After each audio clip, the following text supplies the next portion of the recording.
Masih tentang hadis Jibril.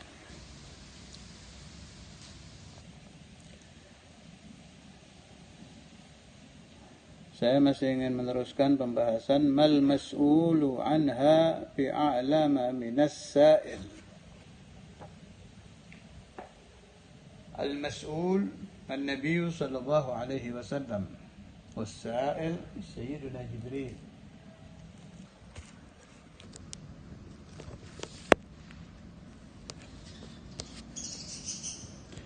Sebelum masuk ke pembahasan di Fathul Bari halaman 129 juz 1, faidatun mirip-mirip seperti ini, seperti hadis Jibril ini juga pernah terjadi pada Nabi Isa bin Sayyidatina Maryam binti Imran. Tapi bedanya, kalau di Nabi Muhammad SAW, al-mas'ul Nabi Muhammad, as-sa'il malaikat Jibril. Kalau di peristiwa Nabi Isa, al-mas'ul malaikat Jibril, as-sa'il Nabi Isa. Boleh-boleh ini dibaca nih, buat tambah-tambah wilayatul bahth. هذا السؤال والجواب وقع بين عيسى بن مريم وجبريل. Soal jawab mirip hadis Jibril ini pernah terjadi antara Nabi Isa dengan malaikat Jibril. Lakin kana Isa sa'ilan wa Jibrilu mas'ulan. Penanya Nabi Isa yang ditanya malaikat Jibril.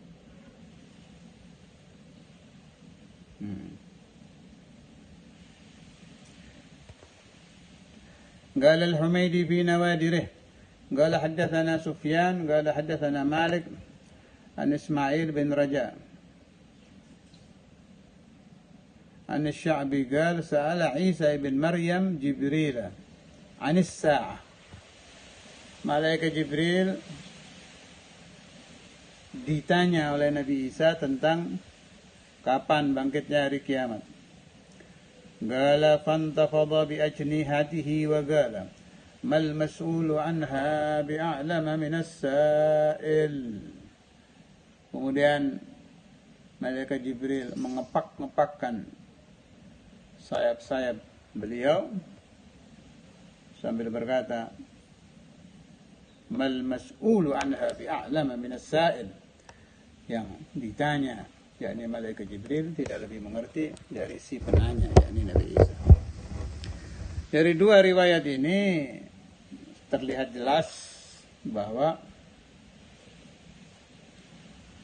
ilmu Rasulullah sallallahu alaihi wasallam di atas ilmu al-anbiya wal mursalin. Adapun kembali ke peristiwa Rasulullah sallallahu alaihi wasallam,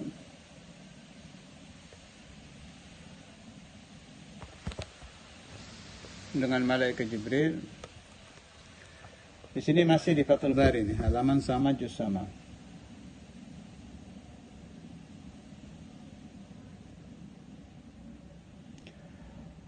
Wa hadha wa in kana mush'iran bit-tasawi fil ilm.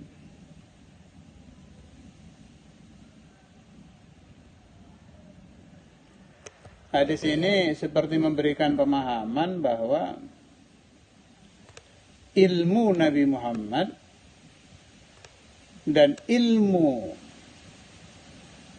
malaikat Jibril sederajat, sebab sama-sama tidak tahu di dalam masalah sa'ah. Ini yang ingin saya bahas sekarang ini. Ini saya nukil dari Ibriz Sayyidi Abdul Aziz, halaman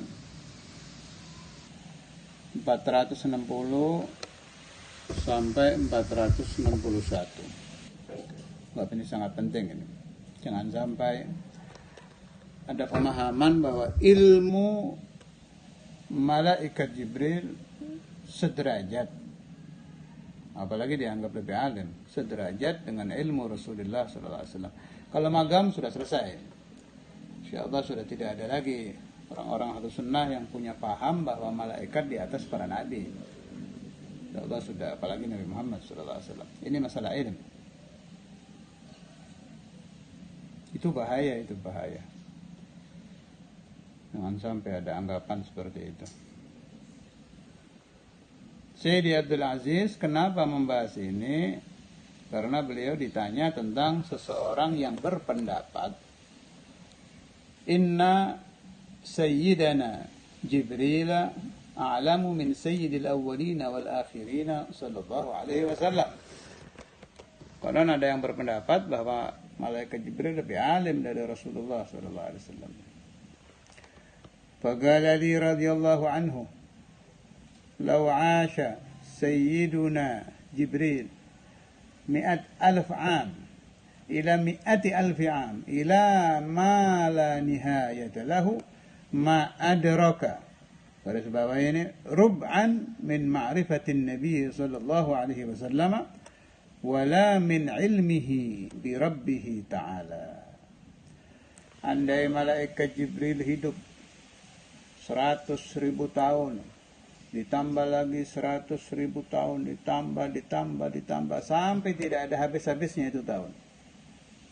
Sepanjang-panjang bilangan tahun umpama malaikat Jibril masih hidup sekian juta tahun, tambah lagi lebih panjang lagi, ila ma la nihayata lahu minal umr, umpamanya ma adraka rub'an min ma'rifatin Nabi sallallahu alaihi wasallam. Malaikat Jibril tidak akan sampai seperempat dari ma'rifah Rasulullah sallallahu alaihi wasallam billah. Wala min ilmihi bi rabbih, juga tidak sampai seperempat dari ilmu Rasulullah sallallahu alaihi wasallam billahi azza wa jalla. Wa kaifa yumkinu an yakuna sayyiduna Jibril a'lama wa huwa innama khuliqa min nurin nabi sallallahu alaihi wasallam. Bagaimana mungkin muncul pemahaman bahwa malaikat Jibril lebih alim dari Nabi Muhammad? Bagaimana mungkin bisa muncul ini faham? Kenapa? Karena diciptakannya saja dari Nur Muhammad. Beliau, malaikat Jibril, berasal dari situ. Berasal dari Nur Muhammad. Bagaimana mungkin lebih alim? Wahuwa, maka malaikat Jibril wa jami'ul malaikati ba'du nurihi sallallahu alaihi wasallam, maka seluruh malaikat termasuk di dalamnya Sayyidul malaikah, malaikat Jibril adalah sebagian dari Nur Muhammad sallallahu alaihi wasallam. Wa jami'uhum wa jami'ul makhluqati yastamidduna al-ma'rifata minhu sallallahu alaihi wasallam. Semua malaikat, semua makhluk setiap saat mengambil madad daripada Rasulullah sallallahu alaihi wasallam, terutama madad ma'rifah, madad ilmu mengenal Allah subhanahu wa ta'ala. Jadi ini penting ya, Anda mempelajari la ilaha illallah, Anda berzikir Allah, Allah, Allah, subhanallah, apa saja zikir yang Anda baca, yang Anda pelajari, yang Anda pahami, ketika Anda membaca, mempelajari, memahami, itu tersambung ke Nur Muhammad gitu. Begitu terbuka itu pemahaman di otak Anda, di hati Anda, itu Nur Muhammad sampai. Kalau inhajab, waliyadzubillah, na'udzubillah, thumma na'udzubillah, akan terputus iman kepada Allah subhanahu wa ta'ala. Sebagaimana riwayat yang pernah diriwayatkan oleh Maulana Imam Al-Habr Al-Qutub Al-Habib Abdul Qadir bin Ahmad Al-Baqi, hikayah masyhurah sering saya bawa tentang seorang alim yang menantang untuk diputuskan madad dari Rasulullah sallallahu alaihi wasallam. Begitu diputus oleh seorang wali min auliyaillah, tidak lama orang alim itu berubah sajada lis-salib, alias masuk Kristen, bersujud kepada salib, dan imannya lenyap, hilang, berubah menjadi orang Nasara karena terputus dari madad Nur Muhammad sallallahu alaihi wasallam. Nasallallahu as-salamah lana wa lil ahbab wa lil jami'. وقد كان الحبيب صلى الله عليه وسلم مع حبيبه عز وجل حيث لا جبريل ولا غيره. Kita diajak berpikir oleh Sayyidi Abdul Aziz. Renungkan.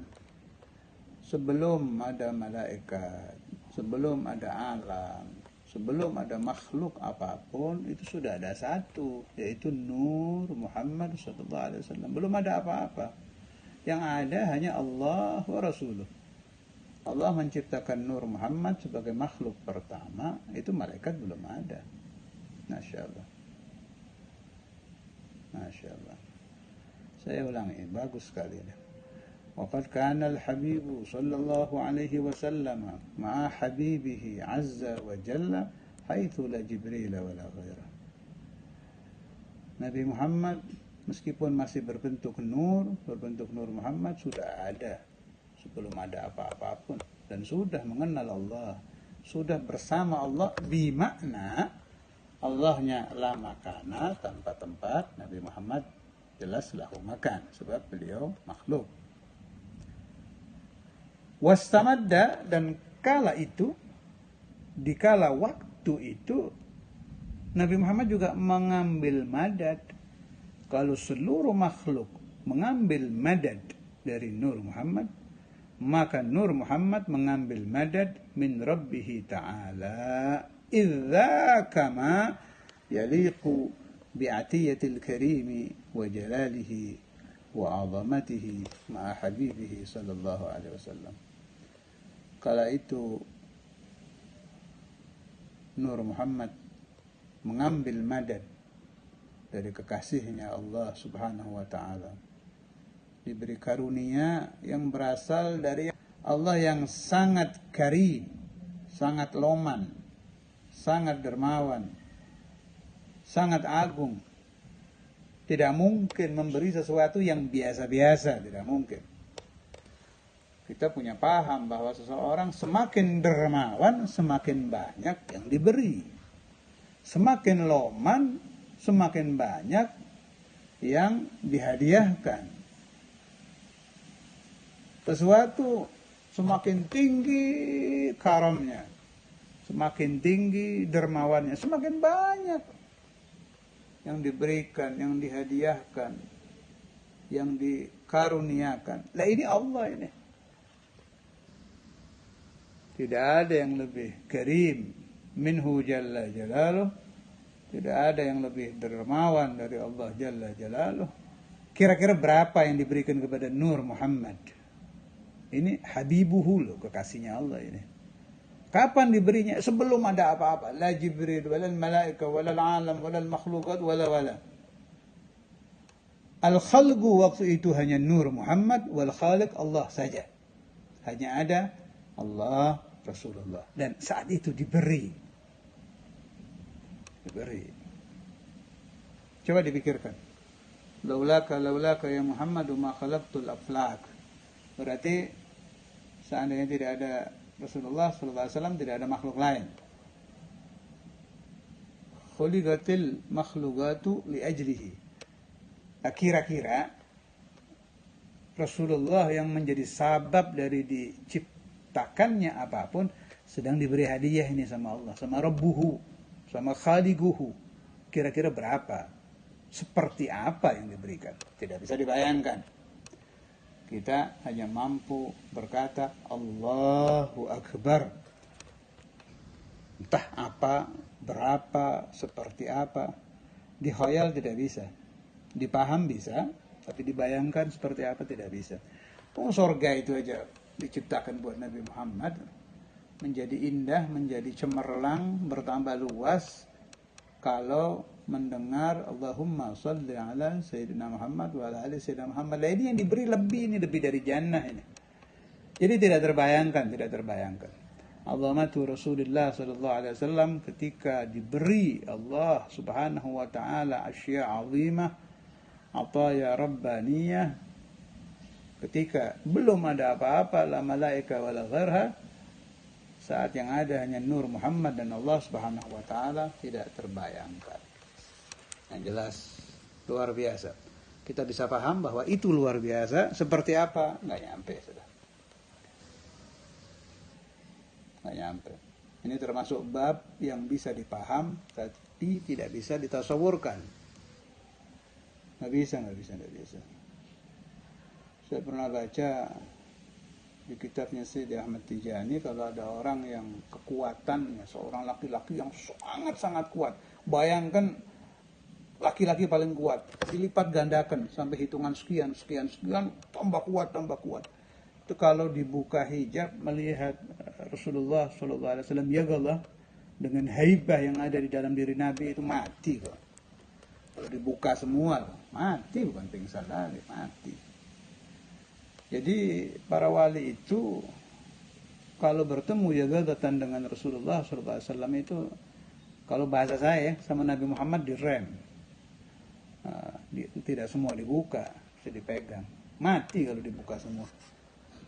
Tidak ada yang kuat. Saya baca di kitabnya Syed Ahmad Tijani. Allahumma salli wa sallam wa barik alaih. Perlu ini pemahaman agar kita semakin paham bahwa afdalul makhluqat itu betul-betul Nabi Muhammad itu dengan faham. Kita mengucapkan itu bil faham, bukan membaca saja. Siapa yang paling utama? Nabi Muhammad. Bukan faham, merasakan. Bila ilm wal fahm wal dzauq, bahwa afdalul khalqi 'alal itlaq betul-betul Muhammad Rasulullah SAW. Jadi bil fahm wal ilm wal dzauq.